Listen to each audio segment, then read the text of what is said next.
Good evening, good evening, good evening. Watch the game. I'm your man, L.A. Cheatham. Benjamin Banneker, good people. What's going on? What's going on this post Mother's Day Monday NBA second round playoff evening?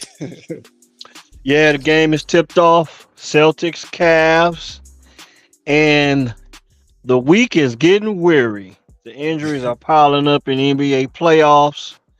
One of the most intriguing series I think to everyone is the Denver and the Denver Nuggets and the Minnesota Timberwolves.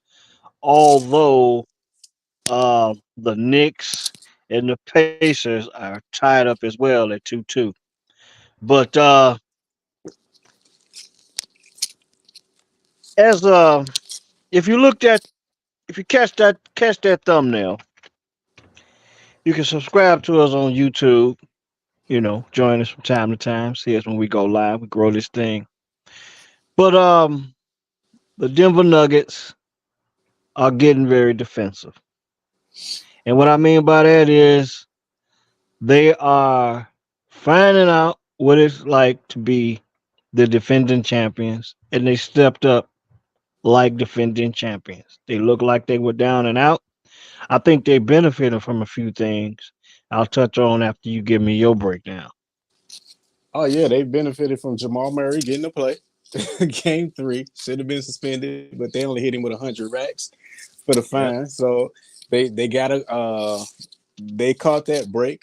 Mike Malone should have got thrown out of game two. They caught that break. Uh, they caught a break with just the Timberwolves just completely just not being ready to play in game three. They just we won two on the road. We got these boys. We at the crib. We just gonna show up, roll the balls out, and play and get a W. So they caught that break. They've caught the Aaron Gordon has caught fire break. What he started the game 10 for 10 yesterday, 5 out of 6 from three. Um, they're surviving Jamal Murray's, should I say, subpar playoff play because he's kind of made his name in the playoffs at big moments. And he's had his first two games were very bad. The third game was better. The fourth game, he had 19 points. But if you take away that half court three, it was 16 points. And I think he shot like under 50%. But, you know, like you said, they're finding out what it means to be defending champs. Everybody's going to come and try and punch you in the mouth. It's hard. It's not the same as it was last year. You just not gonna show up and people won't say, "Oh, these are the champs." So I guess we gonna lose this tonight, or we gonna lose this series. No, Denver, Minnesota came to play, but um, they caught some breaks. Cat has disappeared the last two games. They've caught some championship breaks. And we know it takes luck to win some championships. It's not all just skill and talent you have. You got to have luck in your favor too. And they definitely caught two of them this past weekend. Yeah, of course. I mean, absolutely. Now, it's since game two, the Nuggets went down 0-2, and you had the incident where Murray throws, was that a heat pack on the A towel floor? first, then a heat pack. Yeah, he threw a heat pack on the floor, and then at that time they were getting blown out. But you still have to think that he should have been suspended at least one game. Me personally, I would have been at least two games. I would have suspended him at least two games. He got fined. You said 100,000. Yep. Come on, man. That's very inconsistent when you talk about ruling. When you think about just years ago when Draymond Green had the little incident with LeBron James and he was suspended a game, that was worthy of suspension because Right. if for two you showing up the referees, three somebody could have got hurt. So he Right. should have been suspended. If you put him in a fan's perspective, if a fan would have done that, they would have got kicked out the game and probably would not be able to attend other games after that. You know what I'm saying? So I just think really right now he should not have been on the floor, but he's played particularly well since that happened. I think that was the big mo along with the extra day of rest and the extra day of scrutiny they have to think about, and then you go to Minnesota, and Minnesota very lackadaisical in Game 3, and Yeah, then Anthony Edwards said he was going to be better in Game 4, which he he was. did. But Carl Anthony Towns has to show up.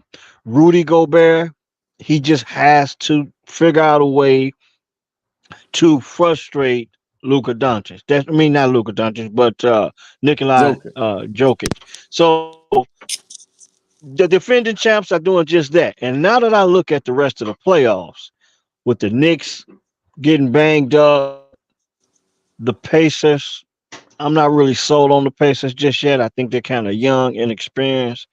So you can say the same thing for the Knicks, but the Knicks got injuries piling up on them. And then when you go to the Western Conference, I'm not big on Dallas. I don't think Luca and Kyrie is the combination that you can expect to win a championship. OKC, I think they're inexperienced. So right now it's looking like Minnesota might be the one team that could give the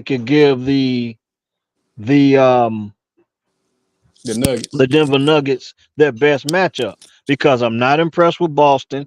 If they're not hitting 3-point shots, they're not very good. I don't expect them to be spectacular on the defensive end. So if Minnesota don't push this thing to 7, and if they don't figure out a way to win, I think Denver's going to take it, because they got the big mo on their side now. Yeah, I'm I went against my rule because Minnesota Minnesota won them first 2 games, and I just think Denver is kind of paper champion-ish to me. Like, it's something about it. I'm not buying them as true champions. I don't know if you want to put an asterisk next to it, but it just something don't feel right when I look at them as this is the defending champions in the National Basketball Association. It's just not gelling right for me. So I'm thinking Minnesota can push them to 7. I think Minnesota can beat them, but like you said, we need Cat to show up. And that defense that they had in the first 2 games has to come back to the forefront. If that happens, they will beat Denver, because I don't think Jamal Murray is 100% healthy with that calf. Jokic has been somewhat, I ain't gonna say neutralized, because the last game he had 35, I believe, but he has had a kind of a quiet series. It's not what we would come to expect from what we've seen over his reign over the last 4 years, winning the MVP 3 out of the last 4 years. So I feel like they can be had, but it's just up to Minnesota to step up to the plate and say, we're going to take the step now versus, we're going to push and we're going to make this a 6-game series and lose and go home and get our moral victories. And we got our win, moral victory. We got our moral victory, and we're going to come back stronger next year. And next year we probably could get them. But I do think, because we touched on Adam Silver in the pre-show, I do think Adam Silver is hoping for Denver, Dallas in the Western Conference Finals. Yeah. Yeah, I see it, but Luka. I think if that happens, I think Denver's beat them in 5 games. I just don't think I don't see.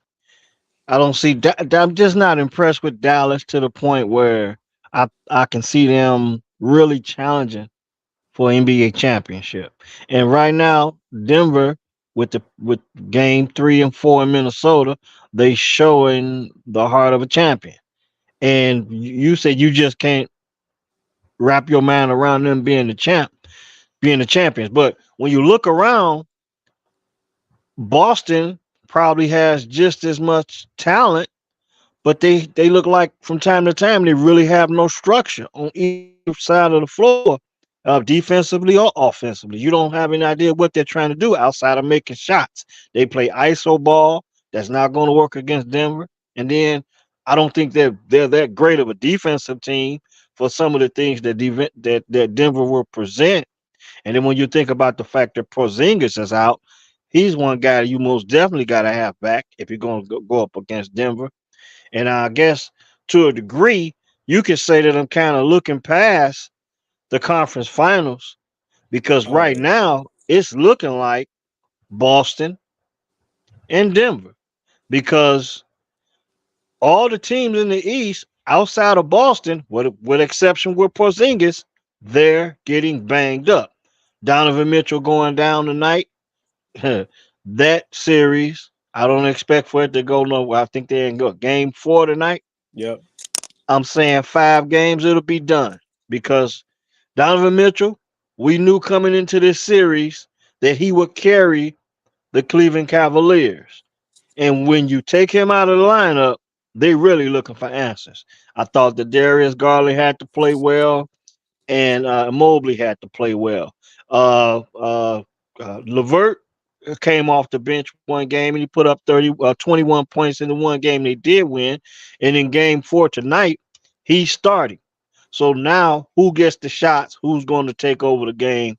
Who's going to, and Garland made a statement. He said, "Now we got to get players moving and the ball moving. We got to keep the ball moving." So we'll see tonight as they have just ticked off in Cleveland. And as you stated before we went on, LeBron is in the house. Oh yeah, Bron came back, I guess, came back to the city, came back to Akron, for the he was sitting chilling with Savannah, so he's front row at what is it, Rocket Mortgage Fieldhouse. It's Yeah, the Gund Arena to me. Quicken is the Gund Arena to me. That's where they at. So, but yeah. you bring up the same points that we saying about Denver. It's the same thing we saying about Boston. Boston probably got the easiest path to the NBA Finals that I can remember in at least the last 5 years. I mean, Miami banged up, hurt, and we know Miami, for whatever my gripe is with them, they come to play and they're gonna fight you. And they took a game off of Boston, but they still went down in 5. Here we are. They Mhm. got Cleveland. Donovan Mitchell goes down. They're gonna take this. Looks like it's gonna wrap up in 5. Then they're gonna have next series. If they get the Knicks, can the Knicks really pose a challenge with all the bodies that they missing right now? And the Pacers, they can score, but they don't really play any defense. So this has got to be, It like I said, just in recent memory, it's probably the easiest path to the finals that I can remember at least the last 5 years out the East. yeah, yeah. And I'm like I say, I'm not sold on the Celtics because I believe in order for the Celtics to really compete for the NBA championship, what's the point guard's name? He has to Derek step White. up. Is Derek White playing point guard? Who was the guy they got from the Bucks? Oh, you talking about Drew Holiday? Drew Holiday had to play a big role. And I'm not talking about from a standpoint of scoring. I'm talking about controlling the pace of the games and making sure on both ends of the floor that they're getting in and out of good situations. And if you're just gonna let Jalen Brown and Jason Tatum. Tatum handle the ball, and I don't think that's the formula for beating a team like the Nuggets if they were to meet in the finals because the Nuggets have the guys that can match up with them. When you talk about Gordon and when you talk about Porter Jr., those guys can match up with those two guys, which will allow their main guys, which is Murray and Jokic, to go to work, while Gordon and uh, and Porter Jr. just lock up on Brown and Tatum. So they have to do better on the offensive end, getting ball and player movement to make Denver work on the defensive end. Now, like I said again, Minnesota can change all of this. It's tied at 2-2 right now. I don't think that Carl Anthony Towns is answering the bell. Who was that one kid, the one dude that was showing up big time, Oh, hitting big shots in Nas Denver? Reed. Nas Not Reed. Nas. Yeah. He really got ugly jump shot, but the bad boy was going down. He was knocking down shots in game 1 and game 2. I'm not, kind of disappeared in game 3 and 4, but Ant Man came to play. And if you a big time American basketball fan, you probably want the Minnesota Timberwolves to beat the Nuggets because when you look at it, we haven't had an American-born MVP in years. I mean, how far back I can't. With the last four, with three of them was Joker, Embiid was one. Yeah, yeah, Who won before then? I had to go back and look, but yeah. yeah. So that's what I'm saying. So when Tatum, I think if Tatum was that guy, he would have showed himself by now. Okay. Exactly. And He's if been you passed up in my book. yeah, and then when you think about John Morant and what we talked about previously in past shows with John Morant's situation and Zion Williamson's situation, you really want to see Anthony Edwards, you know, pick up the torch and carry it well for the American basketball talented the talented American basketball player because we are losing. We are when you take away LeBron, which we probably see in the next few years, and Steph Curry, who's next? And I just think that that's one of the reasons. If you want to see an American basketball player step to the forefront, you should be uh, cheering for Anthony Edwards, and hopefully that he can keep his reputation clean and continue to play well. But he's been very impressive in the playoffs. A lot of comparison to Michael Jordan, a lot of comparison to Dwayne Wade. Um, just there's not a lot of guys in the league like him anymore. I mean, the guys Three that level see a scores. challenge, yeah, and Mm-hmm. and and not only that's just the mentality of him. I mean, he plays both ends of the floor. He makes all shots, like you said. He's 3 level scorer, but his mentality and just to want to go out and compete and just play against the best. And you Mm-hmm. don't see a lot of that anymore, especially when the NBA gets criticized for not playing defense and load managing. He addressed some of that stuff a few days ago about load managing, and and I think he even said, he's going out to try and please fans.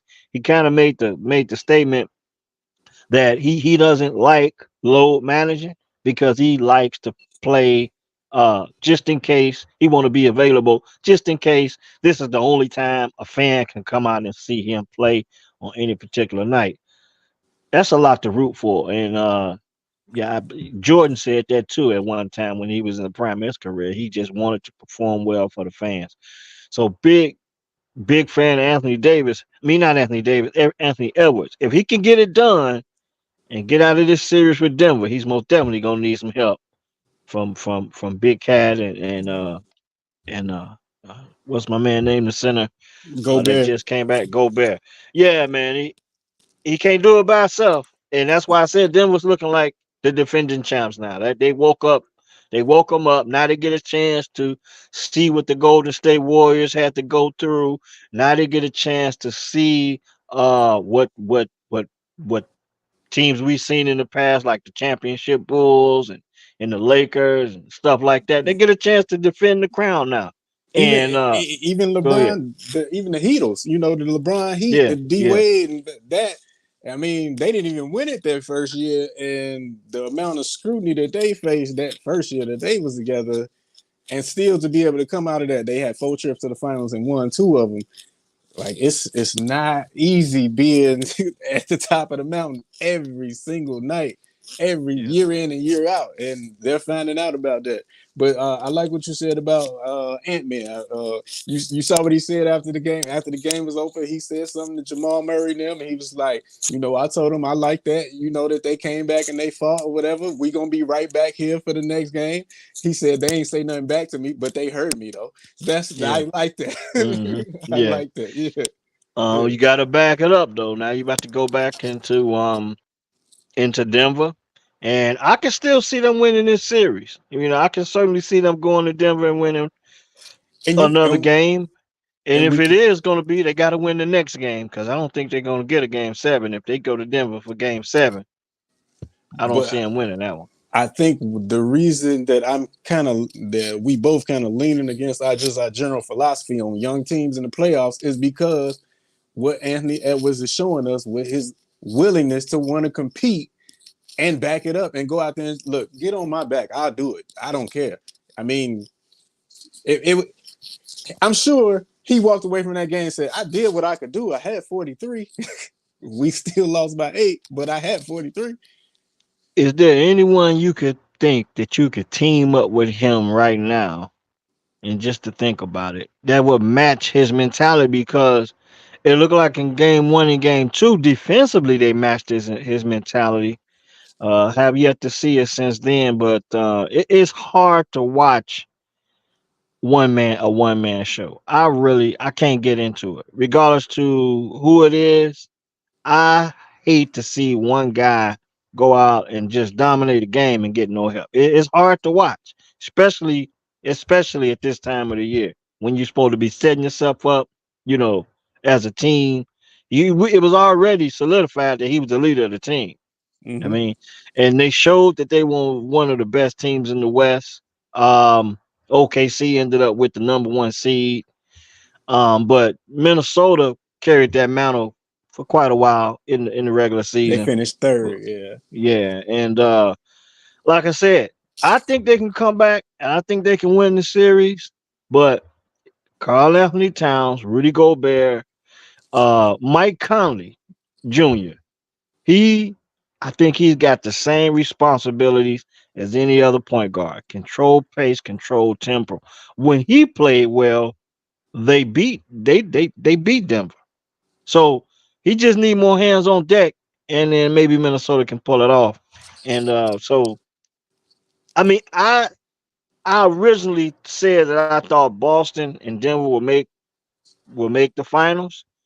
I Yeah. don't want to change that right now, but I wouldn't mind being wrong if Minnesota could push forward and get to the finals. I really wouldn't mind being wrong. Yeah, I'd like to see. I wanted to see Denver get swept. Like I said, they just gave paper champion vibes to me, and I really didn't like how Jamal. I wasn't the biggest Jamal Murray fan anyway. Before the throwing of the heat pack incident, but then after you do it and you slide, the league lets you slide, and you don't get fined.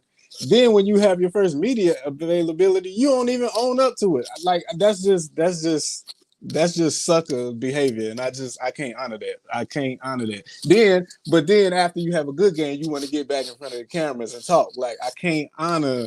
Like, bro, you messed up. Okay, everybody have a moment. You messed up. Just say you messed up and keep it moving. And for him to just completely avoid that, like that's just sucker crybaby shit to me, and I just can't go. Well, I get it, but I blame Adam Silver. Oh, don't get me started. That's who I blame for that situation. He should have been he should have been suspended. The penalty should have been a lot more severe. Like you say, could have he was showing up to referees. Could have hurt another player, maybe even another teammate. I mean, come on, man, that was uncalled for. I mean, you're a professional, you're a defending champ, you know, and maybe he's feeling the pressure of defending, being a defending champ. But remember, I told you last year after the championship that I didn't think that the Denver Nuggets would repeat, and the reason why is because the response of Nikola Jokic, and it was like he didn't seem like he was all that great, all that excited about winning championship, and he didn't celebrate the game in the way that I think Adam Silver would want to see the game celebrated. So when you look at games one and two of this series, remember I told you I didn't think they would get many calls. And they got roughed up in games one and two. But in games three and four, and I thought there was some questionable calls in games one and two. Now, don't get me wrong, because it Adam was really, Silver really he physical. put the fix Yeah, in. yeah. I mean, they let them play. Let's just say that they let them play. But the Denver Nuggets in game three and four, they answered the bell and they responded to the physicality of the Minnesota Timberwolves. And at the same time, I think Minnesota, especially in game three, kind of was like on chill mode. That extra day of rest and preparation probably helped Denver. But we'll see how it all wraps up. Um, but for us tonight, Boston is up. Boston is up by 11 at this point in time on the Cavs. I think we think that series might be about over. Yeah, it's You pretty take much over. Donovan Mitchell away, and you question if they lose tonight, will he even come back? Depending on now, if they go out there and lose tonight, depending on how they do. Now, don't get me wrong. If Cleveland go out tonight and they really compete. And if they lose, even if they lose this game tonight and they really compete, I can see Donovan Mitchell coming back. But if they go out there and get the head blown off, I can see him sitting out the next game, and I can see this series coming to an end. Remember, I think I picked Cleveland to win one game anyway. I felt like Donovan would show up, but I felt like he needed more help. So the question is too, do you think Donovan Mitchell comes back to Cleveland? How much time do you think he got left in Cleveland? And like I say, It's we see LeBron was at the game. He's at the game tonight. So that could be a sign of things to come. He already told people, he told a reporter when he asked him about, his future with the Lakers, he didn't really want to answer that question. And tonight, he's in Cleveland, front row, watching the game. yeah, it's funny that you brought that up because I was thinking that same thing. They get blown tonight. Does Donovan go into self-preservation mode? Because we already starting to hear the rumors of potential trade destinations for him this summer because he got 1 year left on his deal. This may be the last that we see of this Cleveland Cavaliers team constructed in this manner. If he chooses to move or forces his way up out of Cleveland, so we don't know, and we don't know. I actually think that he is going to get moved this summer because I didn't think he wanted to be in Cleveland in the first place. This was kind of like a pit stop for me, probably a little longer Yeah. layover than what he thought because I think he Yeah. was trying to get to New York or Yep. Miami, and yeah, so I think he's going to use his leverage and force his way out of there. And if he feels like that, then why I'm going to come back and potentially risk further injury to myself when this ain't even the franchise that I'm trying to get it done for. Yeah. That's going to be interesting to see how, if Cleveland gets wrapped up anytime soon, to see how the rest of his summer is going to go and see where he may end up, even though he may start the season in Cleveland, but by next year's trade deadline, I can see him moving on. And when you talk about moving on, it was some things that happened before we wrap up tonight. A lot has happened since we last spoke. Okay, NFL rookie mini camp kicked off. Um, the camps kicked off. Now we got the NFL uh, uh, schedule release set to be released soon. They've already, I think, it's already been leaked out that the Baltimore Ravens And will be Chiefs, going into Kansas City to play the Chiefs. Now, this is my very early prediction for the NFL, and I'm go out on a limb, and I'm going to pick the Baltimore Ravens to win the Super Bowl. Okay, that's what I'm saying. I'm going out on that limb, and I'm going to pick the Baltimore Ravens. This is my very early this is very prediction. early. Okay. So excited about that. But the NFL release, schedule release coming up soon. WNBA kicking off real soon. Caitlin Clark in the Indiana Fever. FIFA. So Yeah. so some interesting things. I mean, it's not as me and you. We probably don't be as fired up as we do like for a football season, but some interesting things gonna get us going, gonna lead us right into training camp. Oh, another thing too, the NBA draft lottery has been held. Atlanta Atlanta with the Hawks. first pick in the draft.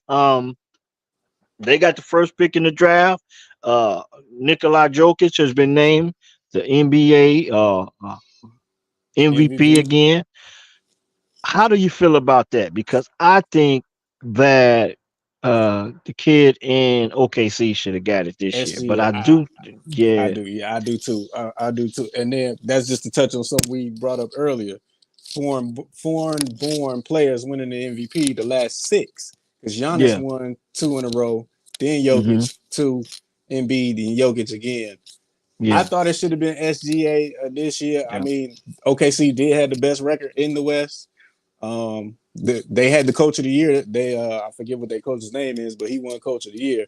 Um, Yeah, I think he kind of got snubbed on that. I think he kind of got snubbed on that. We kind of see in situations like this that the voters spread the MVP trophy around because they don't want one guy getting it too many times in a certain period, unless I mean Michael Jordan, but he didn't even get it 3 times in a row. No, there was some years that Mike should have got it and he didn't get it, but it was understood. I mean, they were trying to sell the other players in the game. At this point in time, when you look back on it, I can understand because everybody kind of knew who the best player in the game was at that time.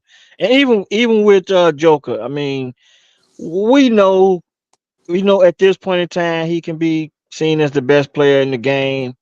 But when you look at the season that uh, what's his name Alexander had, Shea Gilgis, yeah, yeah, when you look at the season he had, you're like, he got to duplicate that again. I mean, yeah, just to be in the running again. I mean, and I mean, his team did end up being the top team in the West. I think they had the best record in the league. Am I correct? they did. So that I think No, not in the league. Boston had the best record in the league. They had the best record in the okay, West. Yeah, all right. So with that being said, I think that was enough to get him the MVP because we know how good the Joker is. Because if you had to ask yourself, even though Denver was number 2 seed, if you're looking at OKC and you're looking at Denver and you say, so who would you think, looking at the rosters, looking at the experience, who do you think would be the champion? And you would have to say Denver yeah. because OKC is very young. I'm still getting to know a lot of these guys. And when you talk about American ball player, uh, I think he's from Canada, right? Shay, I can look that up for you. Let me look. He Yeah, I might think be, but he's let from me get Canada. that up. So, so my man, Verdell, Coach Verdell Gray, he watching us tonight. Verdell, we got to get these American-born basketball players back on track, man. So I think you're gonna have to help us out with that, Coach. You are correct. Canadian. Yeah, He is Canadian, so yeah. that wouldn't even help us. So, So the last American born was James Harden to win the MVP, and I wow. and I still got a problem with Steph Curry getting the first unanimous MVP because I don't understand how they can fix their mouth up to say that. And the award is named the Well, Michael Jordan MVP award, and that don't make no sense to me. You gonna have to explain that one to me. He was the first I, one. don't- I get it. I get it. I mean, you got to think about the time in which we living in. People very influential, but very much so influenced by social media. There's so many more opinions to be had. When you talk about popularity, it's not just print media and TV media anymore. You got all the social platforms. I can understand that But when you we've think never about the thought state of the Steph is the game. best is the best player in the league, though. We've never called Steph Curry the best player in the league or the best player in the world. When Michael Jordan didn't win the MVP, let's just say when Barkley won in '93, we didn't think Hmm. Barkley was better than Jordan. Or when Yeah. Malone won in '97, we didn't think Malone was. That's what. Well, So how it don't make sense? Like make it make sense. The math ain't I get it. I mathing. get it. I'm just trying to understand the mindset and the landscape in which we live in today. Because even with the Joker, I mean, he's a very good offensive basketball player. He looks like he takes breaks on defense. So he Very ain't much the best so. on basketball player in the league, in my opinion, because he don't play both ends of the floor. But and you can say the same thing about Steph. But the thing Exactly. about Steph Curry is Steph Curry has influenced this game to where we are today. With the Agreed. volume of 3 pointers that you see being shot today, and the combo guard, he moved the combo guard because Allen Iverson introduced. I would like to think Allen Iverson introduced that combo guard The along with sm- the Steve the Francis, smaller combo. Katino Yeah, Mobley, and guys like that. Even Dwayne Wade, a little bit bigger, but Steph Curry took it to the next level with his ability to shoot, dribble, and pass. I mean, that's why I think about all the social media platforms and the influence that they have on opinions today. I can understand why they made that decision that he was going to be the first unanimous MVP. Because I mean, That's you're trying to sell blasphemous. jerseys, baby. You're trying to sell jerseys, baby. They trying to sell jerseys. That's what it's all about now. I mean, Mike was good on both ends of the floor, and at times even LeBron was good. At one point in time was good on both ends of the floor, but not so much today. But I didn't have a problem with Steph being first unanimous. But to recap, Joker is the MVP for the third time, I believe. Yep, third Okay, time in we 4 years. yeah, and we getting ready for the NBA draft, and is another Frenchman.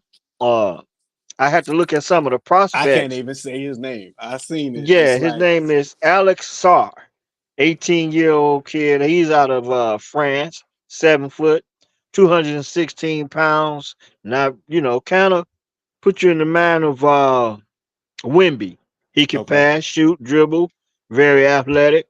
Um, that's the type of basketball player they're looking for today. So once again, the American basketball player got to step up, baby. We got to step it up. We got to get it going, Coach Gray. I'm gonna shout Gotta out my man, Coach Gray.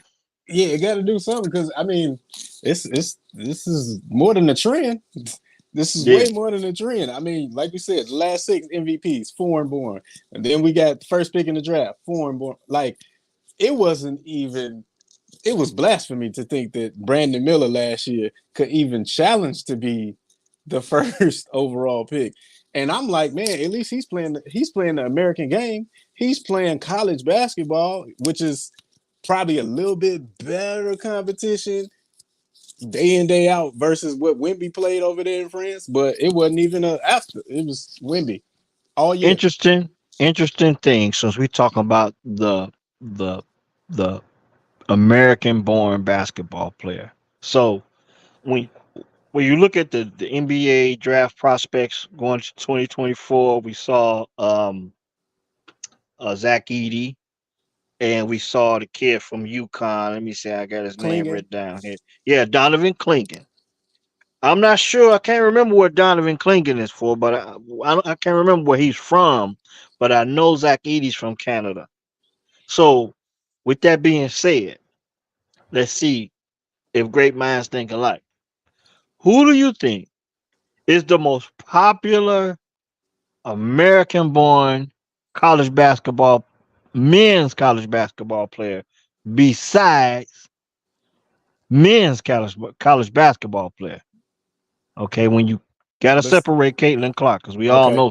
So who you gonna? I got it right on the tip of my tongue. Who you got? They still playing college, so they going to the league. They still playing college basketball right now. The most popular college male basketball player in the country.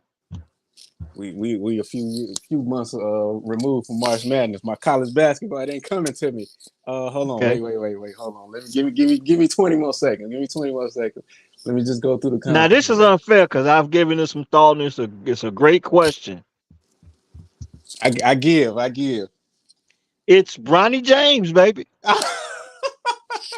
Bronny James is probably the most popular American born college basketball player today. You see why I wouldn't have got to Bronny because I'm thinking like who been like was putting I up didn't numbers say last year. skill. Yeah, I didn't yeah, I say know, skill. I I know. said popular Yeah, at all, averaging all of 5 points a game or whatever he's averaging. That all of just go to show you the influence of media. Okay, that goes to show you the influence of media. Now, and another thing I found out today was that when you looked at the USC college basketball roster media guide or any other publication, they had Bronny listed at 6'4". six But one and a half. this is what I'm saying.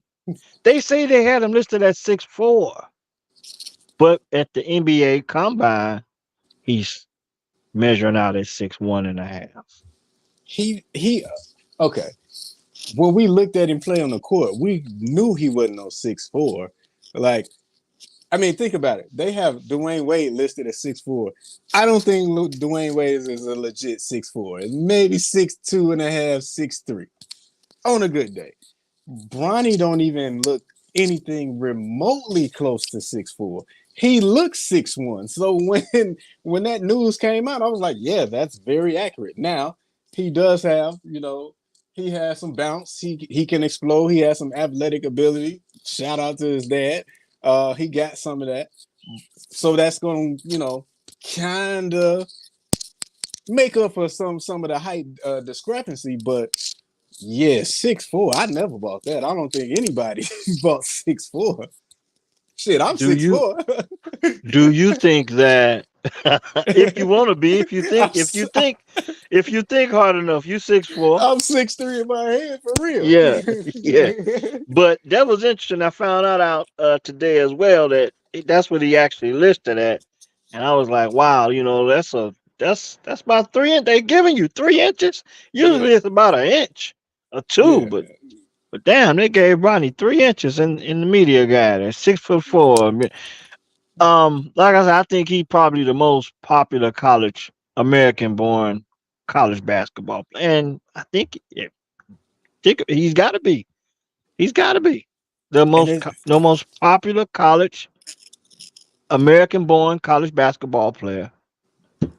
You and know, it and it, he not and it's not even for his game. Like what you said, a whopping 5.6 points a game hey, or something like that. yeah, yeah. But I see the skill as a. I see him tapping out as a role player. I don't see him Oh yeah. tapping out as a front running superstar.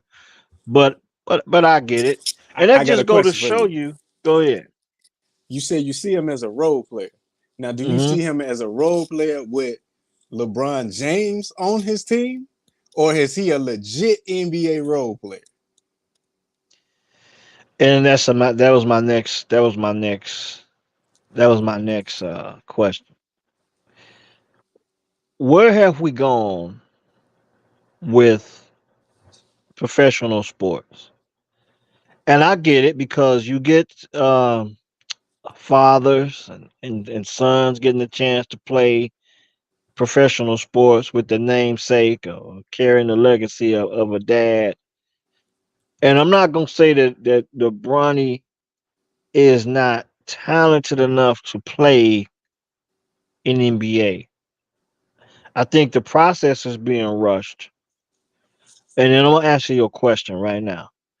But I see him being on a team with with LeBron. I can see him getting an opportunity to play. Right. But on an NBA team without LeBron, I can see him in the G League. I don't even think he's G League worthy from what I've seen. He just got the namesake. Like, no, I mean, we know friend, close friend of the show, Etwan Moore. What he had a 12, 13-year career, right? Yes, yes.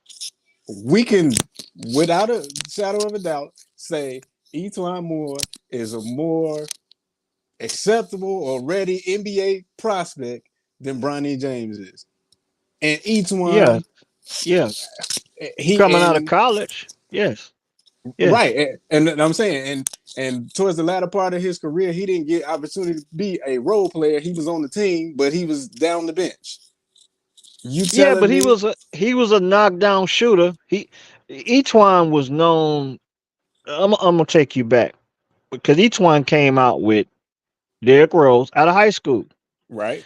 He was in the same class with Derrick Rose, OJ Mayo, and Eric Yeah, that Gordon. okay. Okay, so but each one was known as a defender. He was more of a defender. That's what he was known. And you know how? When was the last time you seen a guard come out and get recognized throughout the country as a defender? But just Don't the happen often. just the fact that you said that though, and you brought that back to light, because Derrick Rose came in the league, what, 2008?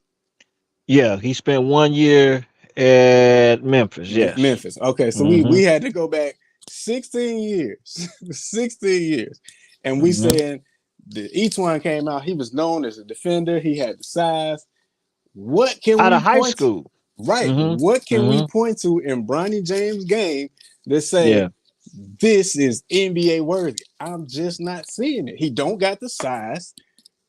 He This don't is what have you this the is I what get you point go to. for it. The same reason why Steph Curry was the unanimous first unanimous MVP. Social Because media. he's popular enough and he has social media behind him and he's going to sell jerseys. They're hoping he's going to sell jerseys. Okay. Now, like I answered the question, if he's playing with LeBron, he's probably the first man off the bench. And give it No. yes, yes, First yeah. guy, Man, six look here, dog. man. Look here. If LeBron has the power to get the Lakers or any other team to just draft his son because he's want to play with his son, you best believe they're going to get him on the floor as soon as possible for two reasons. LeBron don't have much time left. Correct. I agree with If that. Agree with you. LeBron is motivated to play with his son, he's going to get on the floor within the first 3 to 4 minutes of the game. I Why? agree with you. Why? Yeah, because Because of LeBron put social us in. media Yes, because and LeBron. popularity. Yeah. LeBron orchestrated that. I'm just talking about pure basketball ability. Should he be the first man off the bench? No, No, I don't think probably not. But you he's asked not me better what than. did I think about him being on LeBron's team. On LeBron's team, he's the first man off the bench. You take LeBron off the team, he's probably in the G League. if If that, LeBron, if LeBron has nothing to do with that organization. Because I guarantee you this. If he was playing for the Miami Heat, Bronny would be in the G League because Pat Riley would say so. well, we know that's why Bron ended up leaving Miami anyway, because Pat wasn't giving That's up what that. I'm getting to because Yeah, LeBron is not running the show. But if LeBron is running the show, and he's already, as rumors that he's already, JJ Redick might have a legitimate shot at being the the Lakers' coach. next head coach. So why is it hard for you to fathom the thought that Bronny James can be drafted by the Lakers and Bronny James can be the first man off the bench? Because at this point, can you honestly say that the Lakers are playing for championships?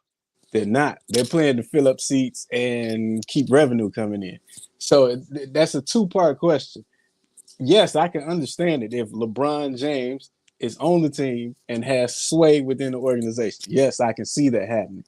But should it happen? No, it shouldn't because Probably not. he's not better than Jalen Hood Shafino. He's not. Let's just keep it a buck. He's not. I'm not Yeah. caught looking down the bench and saying, "Come on, Bronny." Like at least Jalen Hood Shafino wasn't he a Big Ten freshman of the year? I Yeah. believe he got some accolades. Bronny Hmm. averaged 5.6 points a game, and the national media is being so generous and just saying 6 points a game, just not to. No, if it was anybody else, and then I'm just calling it a spade a spade. Like I get it, I want to see it happen. They probably gonna sell the Bronny James and the Bron jerseys as a package deal on NBA.com or the NBA store. You can get 23, and you can get he can't wear 6 because they retired that across the whole league, but Hmm. you get them together. Nike probably Yeah. give him a shoe too, but I mean, come on, man, come on. We're Well, just I'm just saying that that's the climate in which we live in. You know. Um. But we'll see how it go. We can wrap up real soon, but we'll see how it go with LeBron. The thing is, I'm challenged to get to know more about the guys coming out of the draft. I think it's been stated that it may be that Bronny might stay in the draft. You know what I'm saying? So maybe he gets drafted, maybe he doesn't. And I've waited so long. I wish I had mentioned this earlier. When you talk about NBA draft prospects, I want to shout out my man Jermaine Cousinard, University of Oregon Ducks, one of my former basketball players, East Chicago, Indiana. He, I think he's in the process of going to the combine, if I'm not mistaken. So hopefully he can realize his dream and maybe he can play with LeBron. Yeah, He probably because more I know worthy. Jay. Yeah. I know Jermaine Cousin can play. Yeah. I know that. What's his measurables? How tall is He about 6'4", 6'5". he? A legit one, Legit, right? Okay, legit, yeah. legit. So, And he can shoot that thing, and he's great in the pick and roll. You know what I'm so, saying? so, give him to me. But like you said, the Lakers, they're not, what I'm saying, they're not in championship win mode. They're not. They're just trying to keep LeBron on the team and keep the turnstiles rolling and keep the jersey selling and keep, what is it called? Crypto.com arena. Yeah, Keep it full because they losing the Clippers. So, they got to make up for lost revenue. They ain't getting that yeah. rent coming in next year. Hey, now when we close out tonight, we talking about NBA basketball, and it just amazes me how the game has changed so much. And when the Pacers and the Knicks kicked off, me being a coach, I looked at the first two sets both teams ran. So they get the opening tip, and then the Knicks win the opening tip, and I think about three or four guys touched the ball on the first possession, and I think they missed. They got a good shot, but I can't remember if they made it or not. Then the Pacers come down, and they did the same thing. About three or four guys touched the ball on the first offensive possession. Do you know? After that, I had a. I don't think they had a possession like that for like the next two quarters. It was like pick and roll.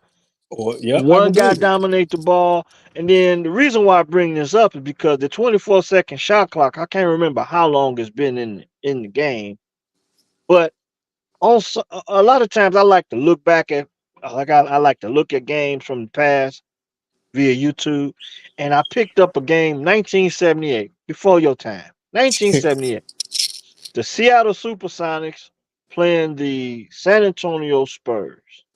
This game featured Dennis Johnson, Jack Sigma for the Seattle SuperSonics, I heard and them names before. George Gervin, the Iceman, was playing for the Spurs. But those guys shared the ball in the same 24-second shot clock, and it amazed me. They didn't do a lot of dribbling. It was a lot of passing, screening. When them guys put the ball on the floor, they was trying to get to the rack or get to get in position to take a shot. And I look at how they play it today. It's guys they're so ball dominated, and the guards get it. And now you look at how the injuries pile up. When you're looking at like with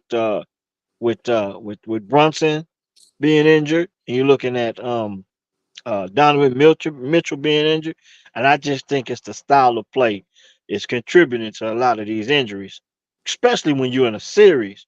When you're thinking about it like this, when you're matching up against the same team night in and night out, night in and night out, how much of the dribbling do you think you're gonna get away with in isolation? How much isolation you think you're gonna get away with by game 3 and 4? At some point in time, somebody gonna put you on your ass and and prevent you from getting from the basket. I just think the style of play. That's why I wouldn't mind seeing Denver go to the finals because I want to see a team that gets to the finals and share the basketball. You You you know, know you the game is a lot like you said. They'll come out and they'll run those sets, and then after that, unless you're really watching it, you don't really see too many sets. It's a lot of pick and roll. high pick and roll, side pick and Hmm. roll. Uh, if we can penetrate, break down, swing, and get a three, that's about it. But when you got these guys like Brunson and Donovan Mitchell and a lot of these ball dominant, it's like watching them play a 21 or a 32. That's what it's like.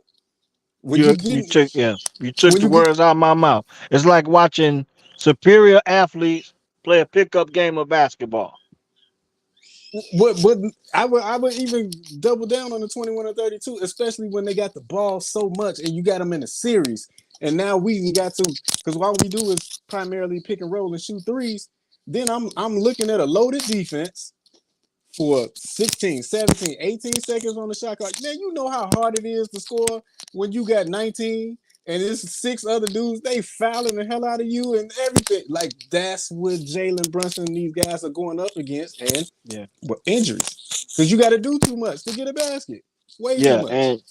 and now that you say that, so now the Lakers are in search of a new head coach. I think Phoenix, I think they They got hired Budenholzer. Budenholzer. Yeah, Okay. So how much X and O coaching do you think is really going on in the NBA? Because I think it's more uh getting along with personalities and characters. You know what I'm saying? Because I just think once you get to a certain level of professionalism, we get a veteran laden team.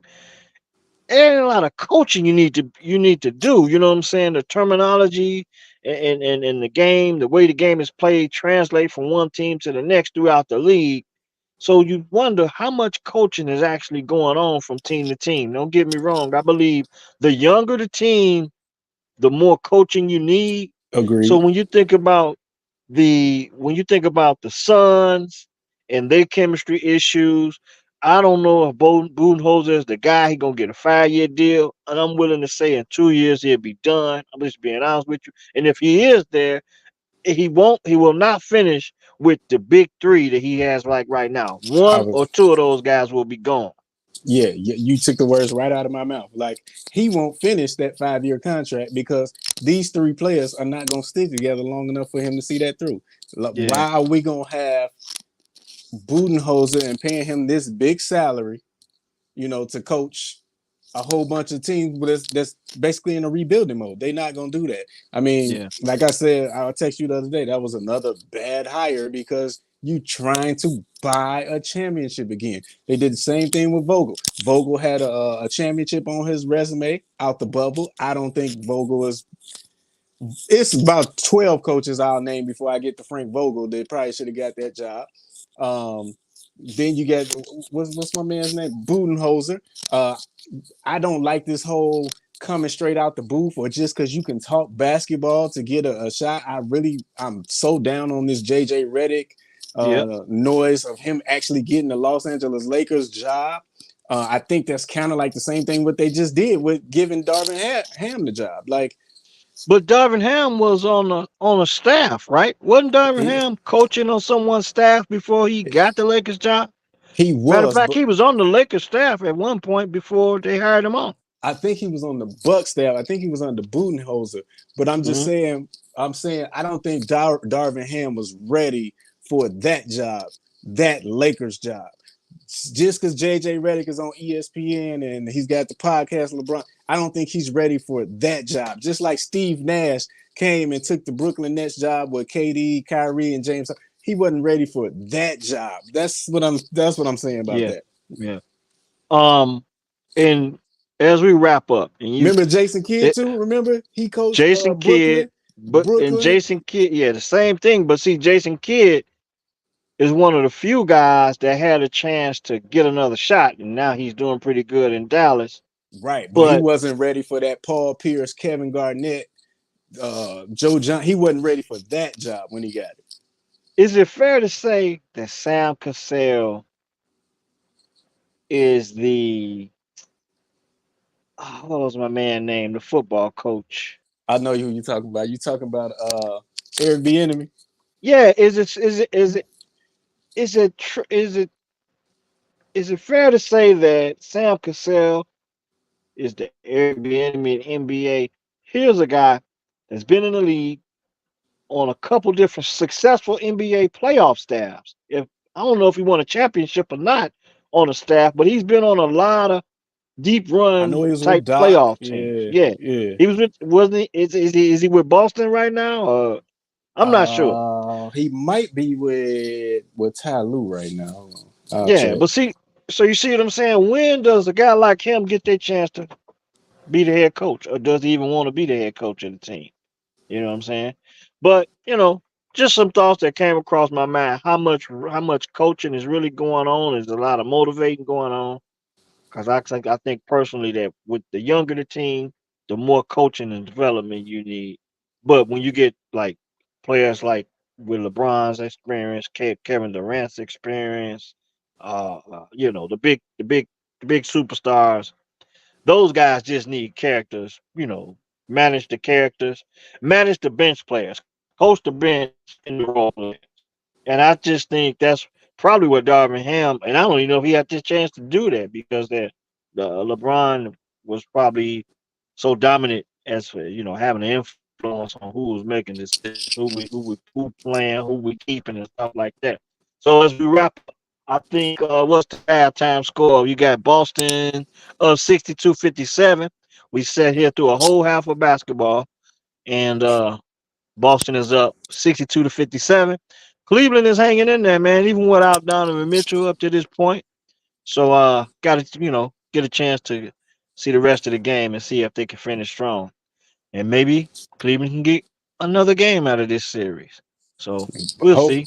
prayerfully not. Let's just move along. Let's move it Oh along. yeah. I mean, the second round at some point in time we've been going a while, and you kind of get. I kind of get kind of bored with some of these matchups. The most intriguing playoff series going on right now is the Denver Nuggets.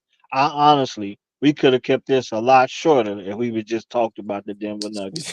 And the Denver Nuggets and the Minnesota Timberwolves. That's the most intriguing playoff series going on right now. Just to be totally honest with you, but maybe they'll get Boston down the road. So watch the game. Thanks for joining us, and we'll get at y'all. We Don't forget to like us.